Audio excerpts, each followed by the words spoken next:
On 5 News, a new warning, brace yourselves for a third wave of COVID. Relief for Nicola Sturgeon, the First Minister is clear. Hello and welcome to 5 News. I'm Dani Sinha.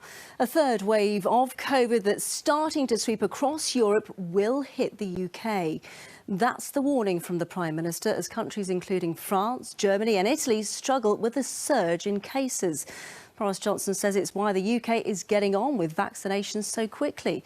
But the speed of the rollout could be disrupted because of a growing row with the EU, which has led to talk of a ban on supplies to the UK. Our political editor, Andy Bell, has the details. Well, the slower the vaccine is rolled out across Europe, the bigger the risk of new variants emerging that are more resistant to vaccines. And many experts are urging the UK government to be cautious about lifting travel restrictions. So what does that mean for summer holidays abroad? Our health correspondent Catherine Jones has been finding out.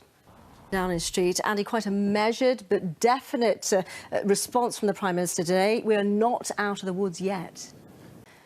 Well, there's yet more fantastic news about the AstraZeneca vaccine, a trial in the United States.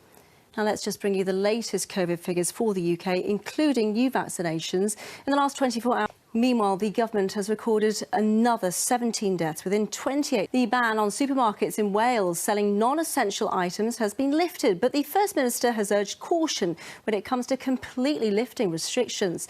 Marching in Scotland, and in the past half an hour, Nicola Sturgeon has been cleared of breaching the ministerial code. An independent inquiry has been looking into her handling of harassment allegations against Alex Salmond. Let's get the latest on this. Alan Jenkins is at Holyrood for us. And what have we learnt then? Now, there's been widespread condemnation of last night's violent scenes in Bristol, in which protesters attacked police, smashed windows and set vehicles on fire.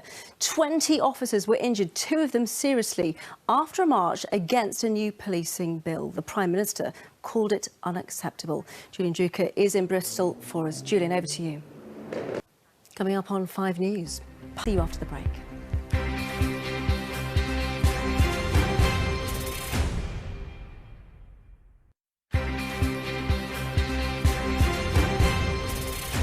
Welcome back. Dozens of former post office workers who say they were wrongly convicted of fraud and theft have started a fight to clear their names at the Court of Appeal.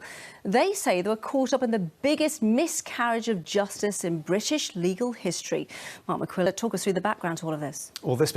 Now, this time last year, huge swathes of Australia have been scorched by intense bushfires and months of drought. Today, parts of the eastern coast are underwater after major storms caused some of the worst flooding in decades.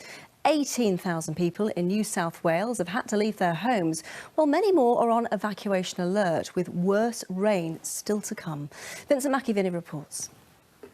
Finally, 6 years ago, the Carlton Tavern in London fell victim to developers.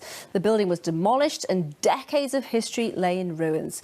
But like a good pub tale, the story had a long way to run.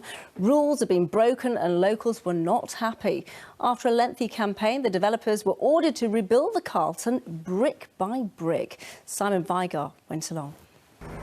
Now, before we go, Tessa Chapman is here to tell us what's coming up on 5 News tonight. Tessa. Hi, Dani. Amazing. Thank you very much, Tessa.